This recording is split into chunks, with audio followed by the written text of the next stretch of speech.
Good afternoon, everyone. It's my pleasure to welcome you to this event today. I'm so pleased to be with you all for this very special event. Today, we're celebrating the release of a new book, which is Fulfilling the Promise, Virginia Commonwealth University and the City of Richmond, 1968 to 2009, by authors Dr. John Kneebone and Dr. Eugene Trani. You all were invited to this exclusive event because you are engaged alumni and donors to the university, and you are among the very first to hear about the book from the authors. It's my pleasure to thank you for being with us and to thank you all for what you've done for the university and continue to do with your support and endorsement of all the things that are happening at VCU. I also want to thank John Ulmschneider, who will serve as our moderator today. Many of you know John, who was the Dean of the VCU Libraries and the University Librarian for 21 years until his retirement in July. So while John has officially retired, as you can see, we've already found unique ways to bring him back to campus and have him participate.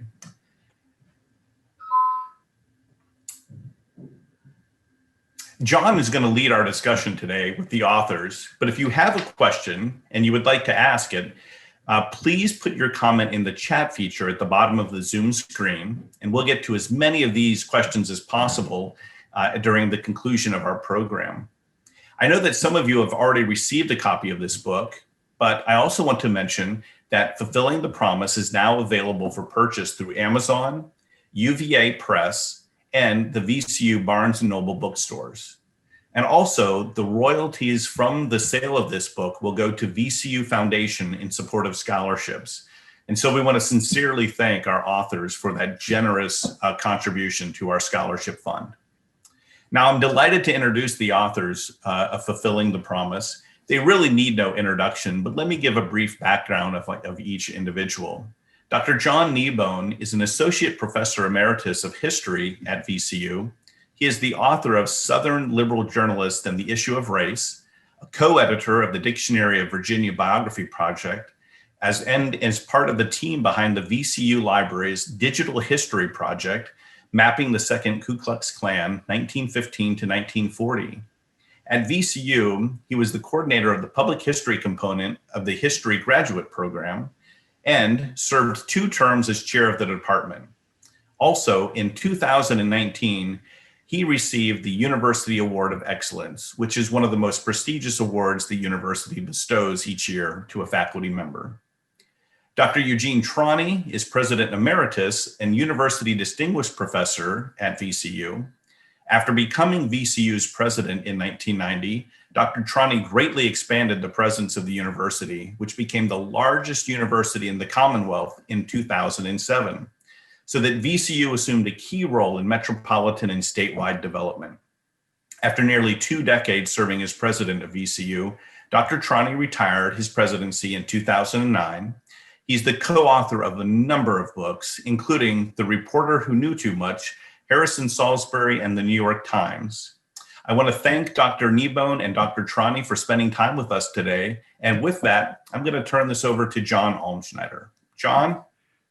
Thank you so much, Jay. Thank you for that introduction, and welcome again, everyone, to this afternoon's book launch event for Fulfilling the Promise. As Jay has said, you can purchase copies of the book. By clicking in the link in your chat box or from the sources that he mentioned.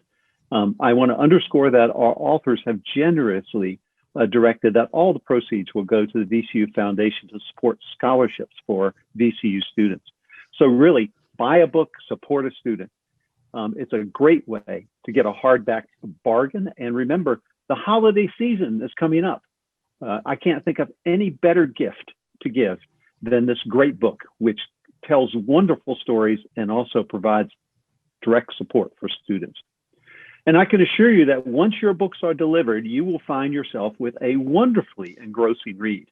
As Dr. Kneebone and Dr. Trani make clear in their introduction, from its very first pages, this book departs completely from what they describe as the custom, quote, the custom of aging professors writing celebratory histories of their local campuses, unquote. You'll find celebrated names, yes, and important episodes, and a lot of amusing stories from the history of VCU in this book. You can be certain of that. But as Senator Tim Kaine writes in his very insightful foreword, the story that Fulfilling the Promise tells about VCU is, as Senator Kaine says, multiple stories. How two institutions became one, how that institution has interacted with state government, and how that institution has collaborated with and engaged with its home city to lift our entire Central Virginia region. Now, Senator Kaine writes that the story of VCU is an exemplary story of how an urban university strives, struggles, and succeeds in its quest to educate young people and contribute to the broader economic and cultural life of a metropolitan region. So this is no ordinary university history, and you will find many threads of the history of Richmond and Central Virginia woven into this tale. I'm glad that I read the book. I'm glad that I learned a great deal of history about Richmond and about Central Virginia that I didn't know before. And it's really brought some new perspective for me as a longtime resident now of Central Virginia. The book falls into two sections, roughly. The history of VCU before the arrival of Dr. Eugene Trani in 1991, and the history after his arrival from 1990 to 2009. So I thought we might start off our session today by asking Dr. Kneebone to tell us a bit about the first part of this book, from VCU's founding through 1990, and then hearing from Dr. Trani himself about the chapters covering his presidency. So John, would you like to take over and talk a little bit about VCU before 1990? Sure. Thank you, John. Thank you, everyone, for being here. We style the book as a narrative of the fall and rise of urban universities. In some ways, the fall and rise of urban America. And in order to tell that story, we start with the two predecessor institutions, neither of which had in mind a merger as part of its future. The Medical College of Virginia was an independent medical school, which meant that it was an outlier amongst academic health centers, not being connected to a university, but it was committed to upbuilding by full-time faculty, by a dedicated research program, and seeking extensive support from grants and granting institutions, and growing. The Richmond Professional Institute had in 1962 secured its independence from College of William and Mary, and by 1965 was the largest of Virginia's colleges and universities in terms of number of students, but far behind in terms of state support. And it sought to become more or less a liberal arts university and needed to build that up, getting away from its image as a professional institution. So for that reason, the merger is a political story. It grows out of state government and the awareness in Virginia state government in the early 1960s that the state needed to modernize. Coming from the disaster of massive resistance in the end of the 1950s, the influx of a new population filling up Northern Virginia and Hampton Roads and Richmond, the switch from agriculture to a manufacturing industry as well, and finally hanging over the higher education system was the baby boom generation, a demographic bulge with demand from parents and children for access to the universities. And the study commission was set up in 1964 under Governor Albertus Harrison. State Senator Lloyd C. Byrd from Chesterfield County, a MCV graduate, as it happens, in pharmacy, was put in charge of the commission, and their task was to rethink higher education in Virginia. The major change they made was to come up with a community college system, but they also proposed new universities, including Old Dominion University down in Norfolk, George Mason up in Fairfax County, and Christopher Newport in Newport News. And they proposed that the Medical College of Virginia and Richmond Professional Institute might merge to make a new university in Richmond. The medical school, with a little bit of huffing and puffing, said that yes, indeed, this would be beneficial if it led to a university of the first rank. The Professional Institute was certainly willing to go along. And a commission, the Wayne Commission under Edward Wayne, a banker, was set up to come up with a definition for the university.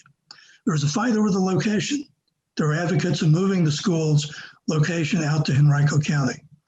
And that reflected the trend towards suburbanization, a trend also to suburban office parks as places for think tanks and the rest. And the fight to keep the school in the city of Richmond led to a mission as an urban university, defined as a university in service to its community and with the perspective from the ivory tower to develop solutions to social problems.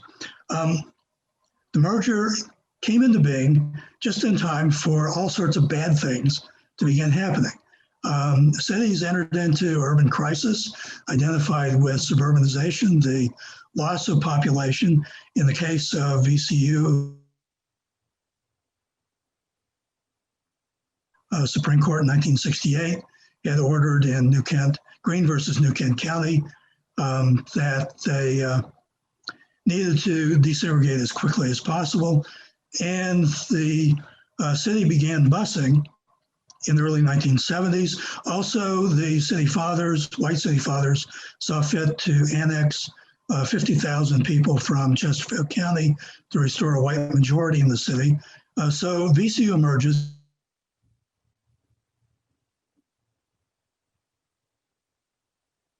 time, conflicts on campus, beginnings of the protests against the war in Vietnam, and the emergence of a counterculture on campus, particularly at the old RPI campus, setting it against the campus, the medical college, a professional school, white jacket, much more straight lace. And the consequence was the university got underway. Its new president, Warren Brand, who had come from Virginia Tech, had in mind that this would be a fairly easy transition. He discovered right away it was going to be way more difficult than they thought.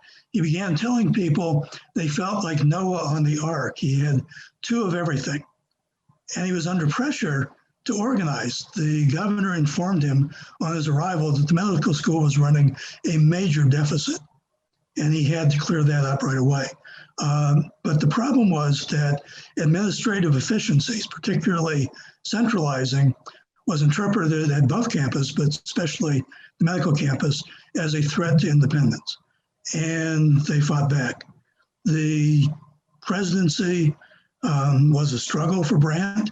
And by the end, I could see where his efforts at centralization were being fought immediately by advocates of decentralization. The other end, after 5 years, he gave way, replaced by Theodore Temple. Temple came not from higher education, but came to VCU from state government. Temple was experienced. He had been on the Board of Visitors at William and Mary when RPI got its independence. And he had also, serving in the cabinet of Governor Linwood Holton, had been charged with dealing with a revolt by faculty members, surgeons, at the medical school in 1972, charged across the street from West Hospital to the governor's office to complain about conditions at the hospital. It meant that Temple had a good idea of what was going on at both campuses. He was known as somebody who could smooth the waters and bring about peace. He was effective at that. And in 1976, the legislative session ended with VCU getting nothing, and with Temple being told not to push because he would get even less in the future. Temple decided that VCU's problem was its identity. And he set about with a new PR campaign to identify VCU as a comprehensive university. His goal was to identify it as a comprehensive university with Virginia Tech and the University of Virginia, the other two comprehensive universities within the state, and had in mind a major PR campaign in 1977. Unfortunately, he died of a heart attack in the spring 1977, much lamented. VCU then reached out to a newcomer, somebody who had no experience with the state of Virginia, Edmund Ackle, who was the head of health affairs at University of Southern California, a major urban university, and he had previously been Dean of Medicine at the University of Florida. He arrived and realized that, in fact, VCU was not really the university he had been told that it was. He set about first to create the bureaucratic operation that was needed, that Brandt had struggled with, and secondly, to define it as a research university, referred to as an urban research university, but urban was really just an accident of location. Ackle was a rough and gruff sort of person. He effectively stood down the MCV Alumni Association. He brought warring cultures in different workplaces together. He ended up alienating faculty, alienating administrators, alienating students, and probably most important, alienating the neighborhood. Back in 1968, the Wayne Commission had proposed that VCU would spread eventually all the way south to the James River. And without even mentioning it, by obliterating the Oregon Hill neighborhood. Oregon Hill organized effectively to fight back. 1989, President Ackle instituted a new master plan for the campus designed by a major campus design company. They had in mind something that would look something like a regular campus with the library at the center and with parking decks and dormitories almost as fortifications around the outside. Richmond was in tough shape by the late 1980s. The downtown retail district was struggling. The department stores were collapsing. Hospitals were heading out to the counties where the paying customers were. And development, as such it was in downtown, was occurring enclave down on the James River where the city skyline is today. Most important though for VCU, in 1990, when Dr. Trani arrived, Edmund Ackle had successfully brought about some bureaucratic reforms. He had led the first really important capital campaign, a successful one, and he had the entire city council and the entire Richmond legislative delegation and all the neighborhood associations around VCU opposed to VCU's future. The local newspaper wondered at the time whether Richmond was doomed to stagnation and whether VCU was doomed to stagnation. That's the situation into which Dr. Trani arrived in 1990. John, thank you. Thank you so much for that wonderful summary and the context for how VCU came into being. And it's a reminder to me, as I think about the history up until 1990, that many of our attendees today were alumni of that period. And so please feel free, as you're listening to Dr. Trani and Dr. Kneebone in our discussion, to place your questions in the Q&A box. Please contribute questions about things you're curious about, things that John didn't touch on or that Dr. Trani might expand upon. And also, if you have recollections or reminiscences, please feel free to add them to the chat box or to the Q&A so that we might be able to see a couple of your stories. I might want to call them out as we move forward. So please feel free anytime during this presentation to make your thoughts, feelings, and questions known in the Q&A box or in the chat box. Now, Dr. Trani, would you like to pick up the story and talk a little bit about your years at VCU beginning in 1990? It sounds like you came into a place that had a lot of challenges. Thank you, John. I was the Vice President for Academic Affairs for the University of Wisconsin system when I was appointed President of Virginia Commonwealth University. A significant part of my background was that Richmond was the fourth state capital that I served at a university in. I began my academic career by teaching at Ohio State University, with Columbus being the state capital of Ohio. I began my administrative career at the University of Nebraska, with Lincoln, with Lincoln being the state capital, and then after being in Kansas City, Madison, Wisconsin. So I had a real sense of the possibilities of what could be done with a university in a state capital in terms of its relationship with both the urban area that it was located in, but also the state that it was located in. There were two early decisions that were made jointly by me, my administrative staff, the faculty, and supported by the Board of Visitors. And those two decisions were to build a university-wide culture of a single university. We were not a single university when I arrived in 1990.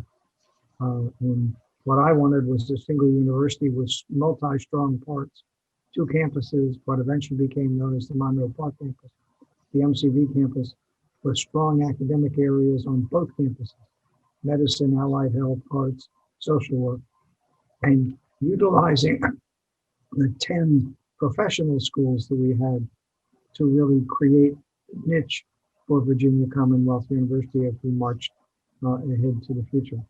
The second important decision that was made was that we wanted to change VCU from a commuter part-time university to a residential full-time university and grow the student body.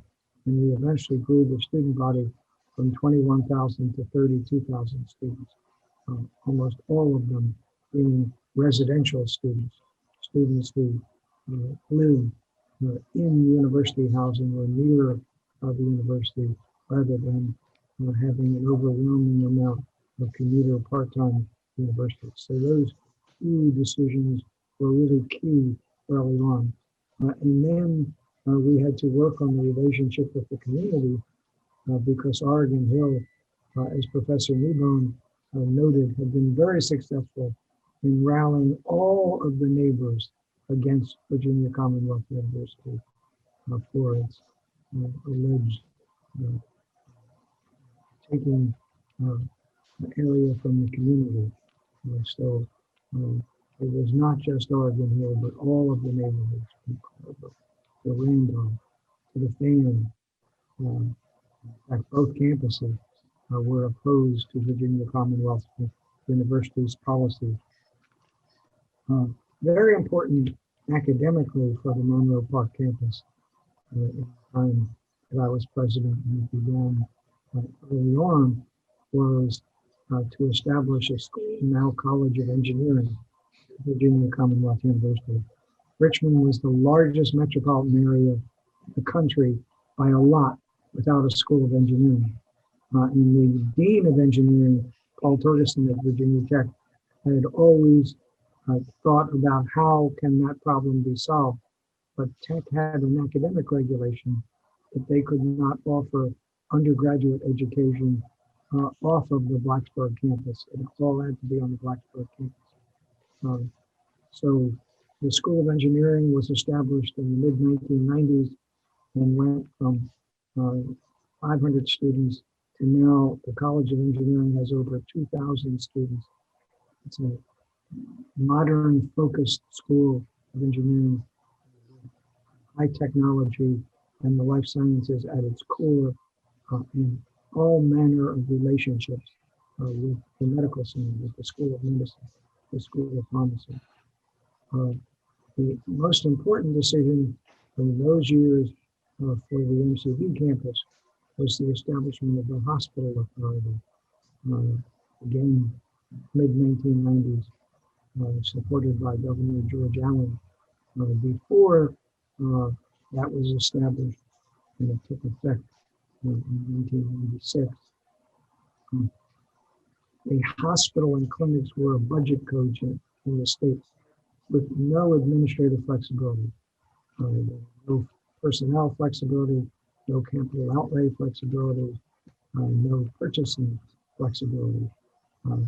And the legislature approved the creation of the MCV and eventually VCU Health System Authority to operate as a county government for all practical purposes, with the personnel system, with the capital outlay system, and the contracting system. And that saved the medical center. That was the most important thing having to do with the medical center, which, as Professor Kneebone noted, was in financial difficulty.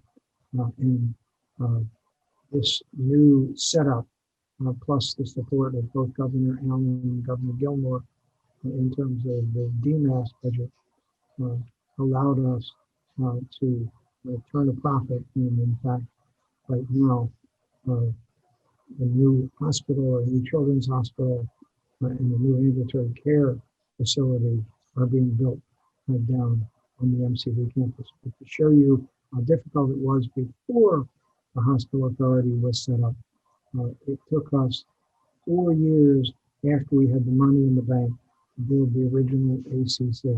To get permission by the state was not easy. So that was the most important, as it were, event in terms of the history of the medical center after 1990. Geography was really important too, defining the campuses. And the decision not to go south into Oregon Hill, but to go north and eventually east, to go to Broad Street and beyond, and then to jump Belvedere and go east with the new School of Business and the second phase of the School of Engineering, really defined the Monroe Park campus.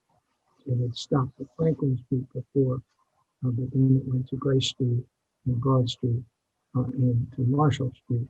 And tremendous development, both by the university, but by the private sector, with a major food supply company located there, major supermarket, Kroger located there. So that defined the Monroe Park campus. For the MCV campus, I think the single most important physical decision was to shut 12th Street, where Lincoln would walk 12th Street, the White House of the Confederacy. And a friend of mine who was the editor of the U.S. Grant Papers said, "How could I close 12th Street? That's where Lincoln walked." And I said, "Well, for a plaque that Lincoln walked through what is now the Gateway Building to get to the White House of the Confederacy." But that gave us a new front door for the hospital. Hospital. So those were the original decisions. The last piece of geography that I think was important was the development of the Virginia Biotechnology and Research Park, which now has over 2,000 people working. But that fortified the whole area next to the UCB campus and helped define the campus. So those would be the original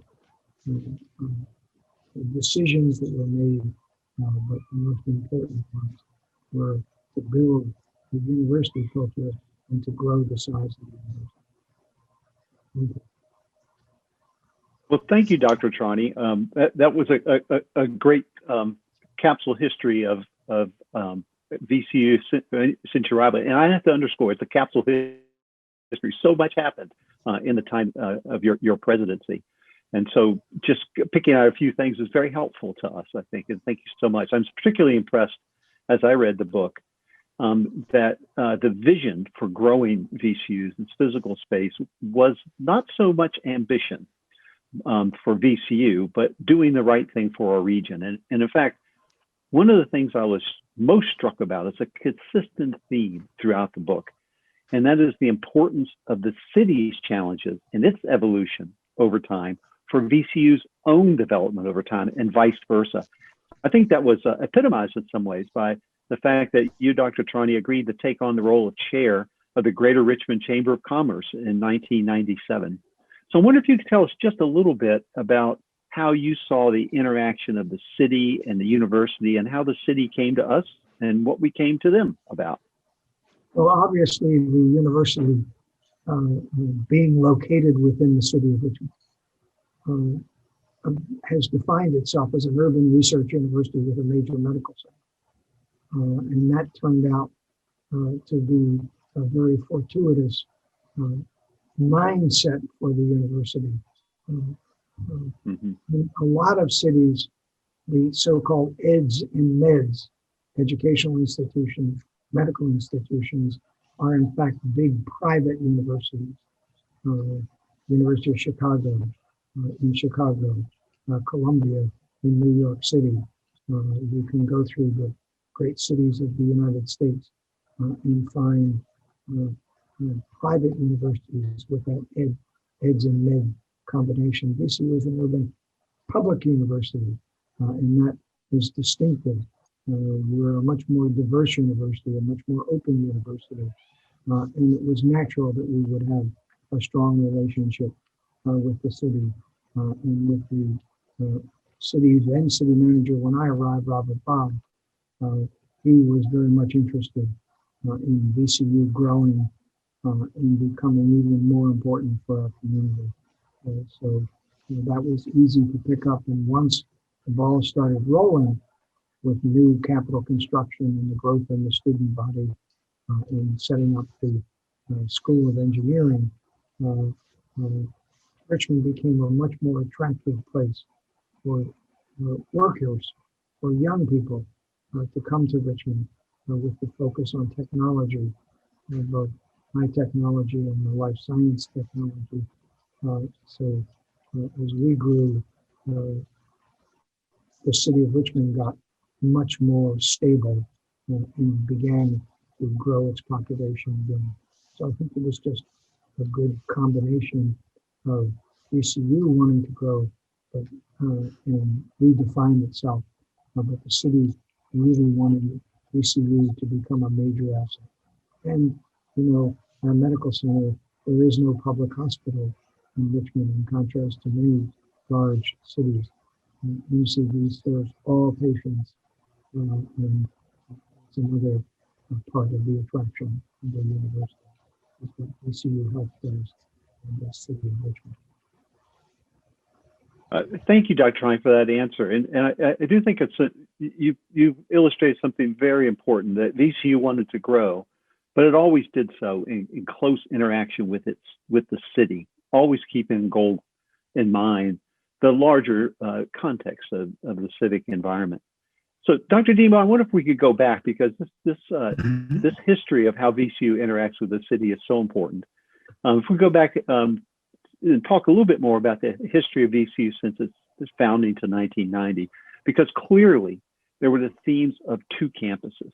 One was a culture, the culture of, you might say, transplant science and the hospital on one campus, and then the Grove Avenue Republic on the other. And I wonder if you could talk a little bit about this. Maybe tell us a little bit about the Grove Avenue Republic for those who don't know about it. I think we don't want to lose sight of the fact that VCU always had at the academic campus students who were committed to getting their education and looking for employment and the rest. But definitely the bohemian reputation was part of VCU, and part of the reason that those who didn't particularly like the merger at the medical school would point and say, well, they're frivolous, they're not serious. One thing to keep in mind is that until 1976, when the Downtown Expressway opened, for a lot of people commuting to work downtown from the West End, they came down Monument Avenue, then down Franklin Street. And what they saw in those buildings in the 900, 800 block Franklin Street that are now VCU offices were then VCU dormitories. And particularly on warm days, that they would drive past and there would be students laying about on the porches, in the front yards. God knows what that smoke was that was coming from that group over there, and so on. And the result was this reputation that was reinforced by the academic campus being adjacent to Gray Street, which was the center of Richmond's counterculture during the period as well. Now, in truth, there really was a bohemian feel to VCU, which was particularly led by the School of the Arts, and bohemian in the sense of being creative, doing things yourself, rather than following the crowd, and so on. And that's always been part of the creativity over here. But the popularity of sort of the counterculture actually meant that by the end of the 1970s, it was becoming more and more difficult to distinguish by appearance the young Republicans from the young Maoists, as somebody said, and that would apply as well to the medical campus.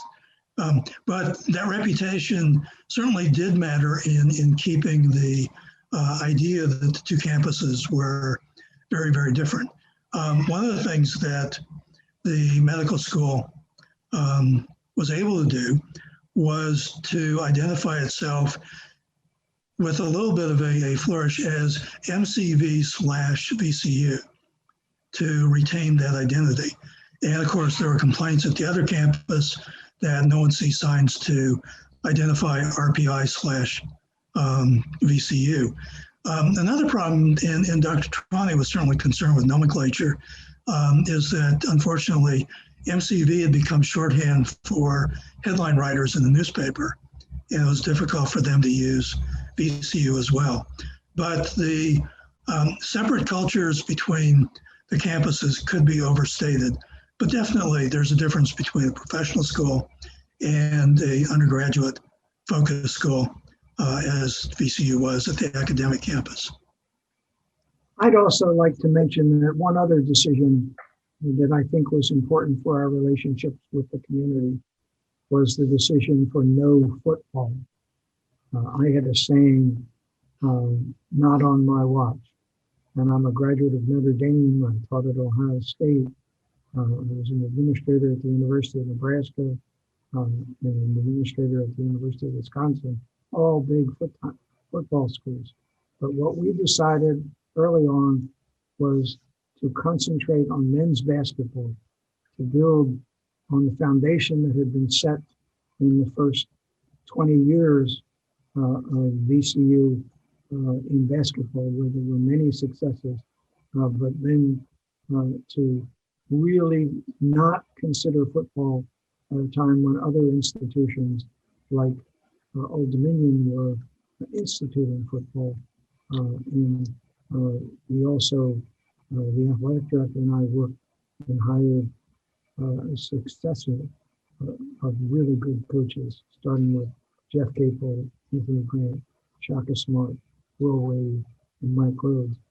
And that relationship with the community is really important. There have been over 100 sellouts in a row of the Siegel Center. And there is nothing for inter-campus unity better than to see surgeons at our medical center wearing black and gold t-shirts as they go into the operating room. The Final Four run was just the capstone of that whole focus on no football and building on the pride that our alums have in VCU. Its success both academically and in terms of, in particular, men's basketball, I think was really important. You know, thank you for that add-on, Dr. Trani, because it actually begins to answer a question that I wanted to ask, and that is that it's clear throughout most of the book. In fact, there's this recurring theme of the names of the campuses and the name of Virginia Commonwealth University.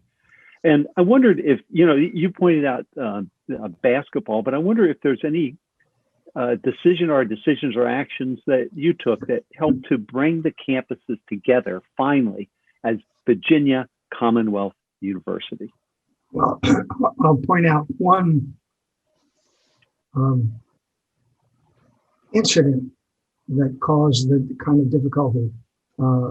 There was a smallpox inoculation program announced by the Bush administration that all healthcare workers should receive inoculations against the possibility of smallpox. And our medical center made the decision that they were not going to go along with that recommendation of the federal government. And that led to an editorial in the Washington Afternoon newspaper called Smallpox Refuseniks, where they really thrashed our medical center for not following that advice. But USA Today did a above the fold front cover article on VCU and that decision, and it identified the chair of the medicine department, a very well-known infectious disease specialist at Wenzel, as Richard Wenzel, chair of the Department of Medicine, at Virginia Medical College, the teaching hospital of the University of Virginia. And it was that confusion statewide. Whose hospital was it? Was it UVA? And tongue in cheek, I said, that isn't it time for UVA to earn their own reputation? So we really had to focus on getting the proper nomenclature, but the proper nomenclature would not mean anything if there were not inter-campus programs in a real sense of a university. And I really want to call out Tom Huff, now late Vice Provost for Life Sciences. VCU is a life sciences university. That is a major part of its attraction, the relationship between the professional schools at the medical center and the Monroe Park campus. And in fact, the largest feeding area of the university is Northern Virginia. It is no longer in Rico, Chesterfield, Hanover, and Richmond. Those students are very much interested in the life sciences. So VCU really has epitomized coming together as a university. And,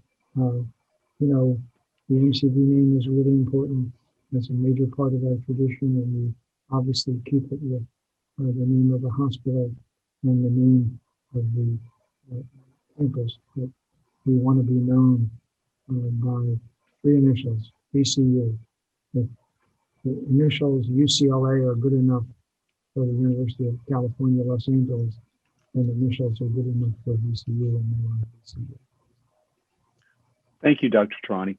It's very helpful, and it took a long time to actually meld the names together, and it happened under your watch. And I know that all of us, are grateful for that and take great pride in VCU, Virginia Commonwealth University, as a single university.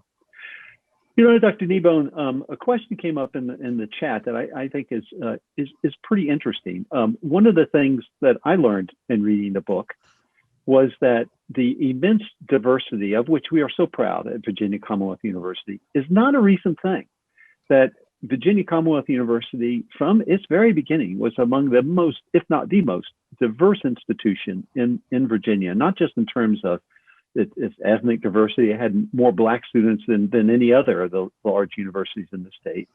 But, it had an immense night school. It served a gigantic span of different students, professional students, undergraduate students.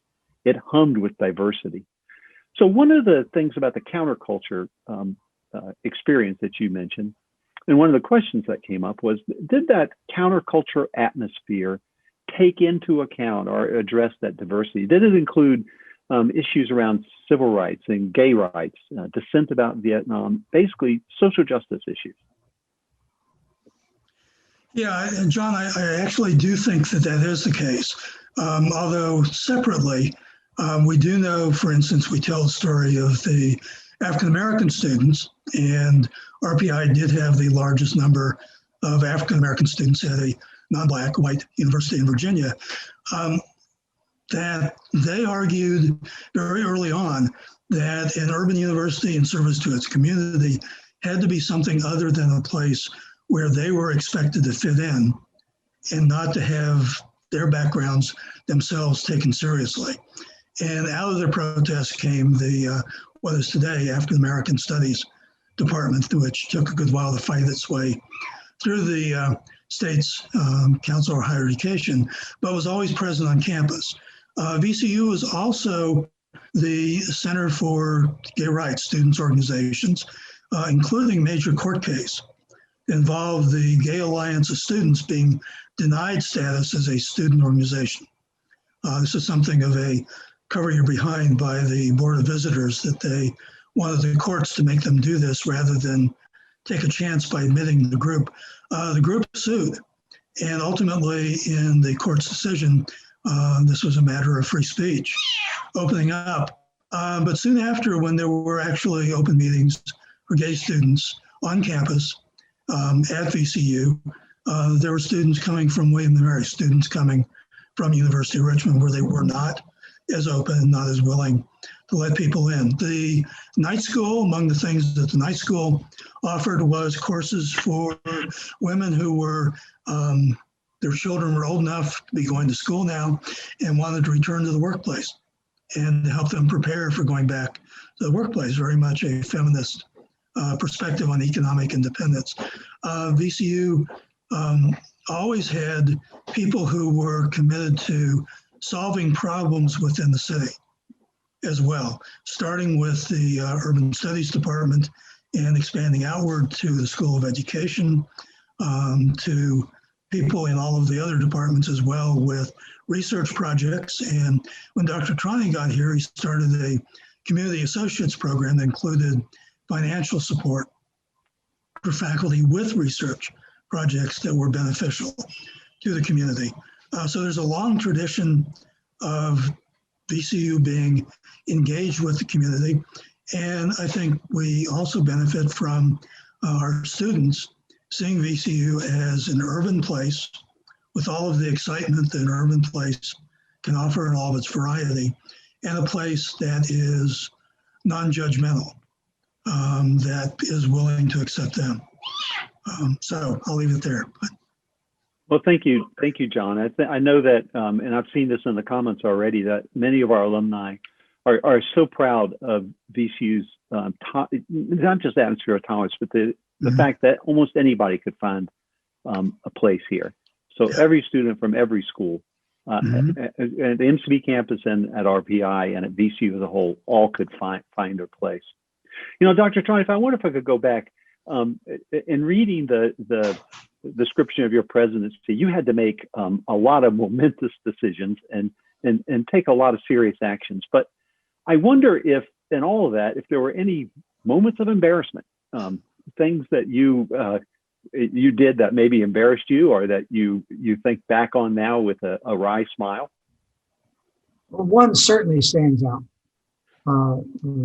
The Board of Visitors named in open session the new Life Sciences building after my wife Lois and me, appropriate given Lois's background as a nurse anesthetist and a major volunteer at the Massey Cancer Center over the years and at the hospital.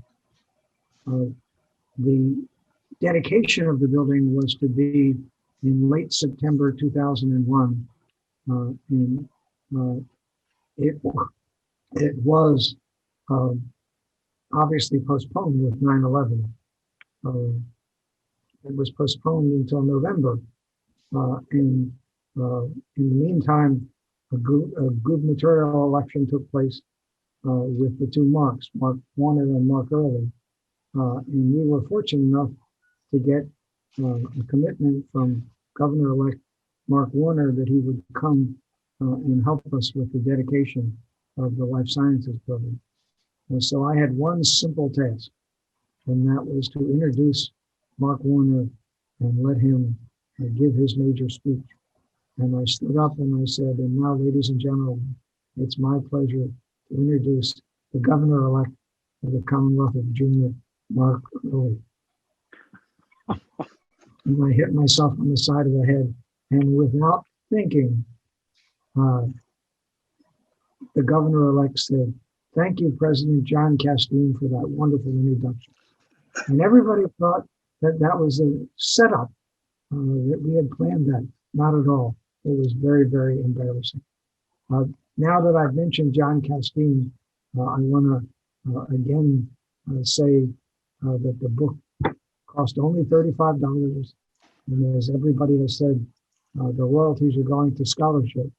There's a wonderful forward by Tim Kaine and dust jacket comments on the back by Shaka Smart, by Roger Gregory, the Chief Judge of the U.S. Court of Appeals for the Fourth Circuit and the former VCU rector, by Susan Gooden, the Dean of the Wilder School, by David Baldacci, a 1982 graduate of Virginia Commonwealth University, and by John Castine, the President Emeritus of the University of Virginia. And I want to read what John Castine says. And this is back to the pride that people take in VCU. For anyone who cares about Virginia, Richmond, VCU, and their people. This is the book. It rings true, and yet it tells the intensely personal experiences of the women and men who conceived and crafted a great university for the Commonwealth. That is VCU, a great university for the Commonwealth, located in the capital city. You know, that's a wonderful quote. And the dust jacket quotes are all wonderful. That I'm glad that that's the leading one on the top of the dust jacket. But it leads me back to another question for you, Dr. Trani, that's come up, and that is, we think about. I have a great deal of pride in Virginia Commonwealth University, and it's not just what it's done for the state and for its students, but it's straightforward academic stature. It's always had immense stature in its field, but not always was it well known. So I learned in the book that you first learned, I think, about VCU through the appointment of the former President Warren Brandt to Southern Illinois University, where you were. So was that the first time that you had ever heard about VCU? Yeah, I was a young associate professor at that time at Southern Illinois, and I had never gotten involved politically, but I got involved in the initial congressional campaign of Paul Simon. You remember him with the bow tie, served in the House of Representatives and then 2 terms in the Senate.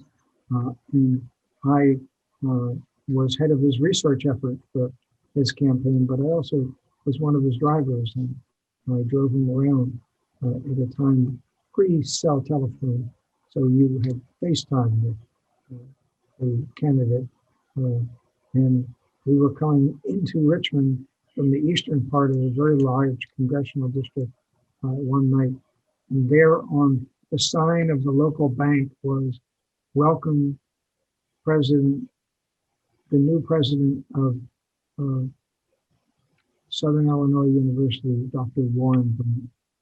And I said, "Gee, who is he? And where is he from?" And that was the first acquaintance with Virginia Commonwealth University. But when we were in Madison, we knew all about VCU. My wife and I decided that I would look at university presidency, and I set 4 or 5 conditions. Number 1, it had to be further south than Madison, Wisconsin, where the winters are long and tough. I wanted urban university with a large medical center, with a large research budget, and one that was willing to work with its community. And Virginia Commonwealth University answered all of those things, and I'll say the best thing I ever did professionally was going to Richmond, Virginia.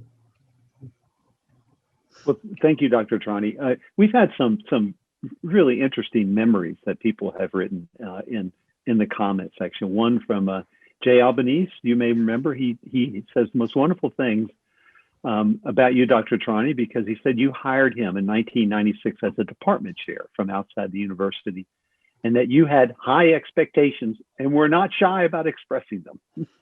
You held a high bar. But he also said to say something about departmental chairs. I was very fortunate in the years at VCU to do a couple of sabbatical leaves, and one took me as a fellow commoner to St. John's College in Cambridge. And what I learned, both doing research on a book that I was working on, American-Russian relations, but then looking at Cambridge and the Cambridge phenomena as it came to be known, with high-tech, biotech companies, a major relationship with its community. And I learned that the most important thing, appointment of anybody at Cambridge University, was the department chairs. And I decided, coming back with that experience, that I would interview every proposed departmental chair, and I did it. And Jay Albanese was one of the departmental chairs that I interviewed. And we've had wonderful departmental chairs over the years who have really driven the success of Virginia Commonwealth University. And that's an important theme, as I think, as the university moved ahead after you stepped down for the presidency and for our future, and that is the sort of the vision of where this university should be going and what it is. And we've had a number of questions about the future of Virginia Commonwealth University, which is not about this book. But in any any very broad way, perhaps you might, one of you, or particularly Dr. Trani, you might want to just comment on the role of a university in the development of our region and in general, the role of a university as we go forward as a country. Well, I think that universities are now recognized as being among the most important assets that a region has. People talk about airports and talk about superhighways. Clearly, an intellectual center with a large medical center is a major asset, and I think that is what VCU has and is, and certainly President Rao understands that very, very well, and is continuing to move Virginia Commonwealth University in that direction to have a major relationship with the city, but at the same time to bring science and medical health to the community. And John, do you have any thoughts about that, Dr. Kneebone? My thinking would be that one of the things that the book shows is that people in Richmond, people associated with VCU, but also businessmen, African-American leaders as well, through the years have been committed to the city.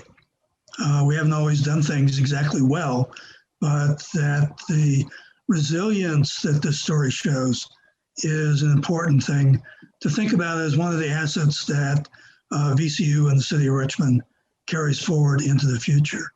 And John, I'll leave you with one thing. You mentioned the Grove Avenue Republic, and I did not get to talk about it, but I assure you that in the book, we do talk about Grove Avenue Republic and a great story about a riot, the city police, Warren Brand, and the poet Allen Ginsberg. If that is not a teaser for the book, I can't imagine another better one. Yeah, so you'll have to buy the book in order to learn about that story if you don't know it already. I think that comes to the end of our time together. Thank you so very much for being here today with us. And special thanks to Dr. Trani and Dr. Kneebone for sharing with us both some parts of the book, but also their reflections on the book. This has been a wonderful conversation, and thank you so much. Thank you. Jay, do you want to close us out?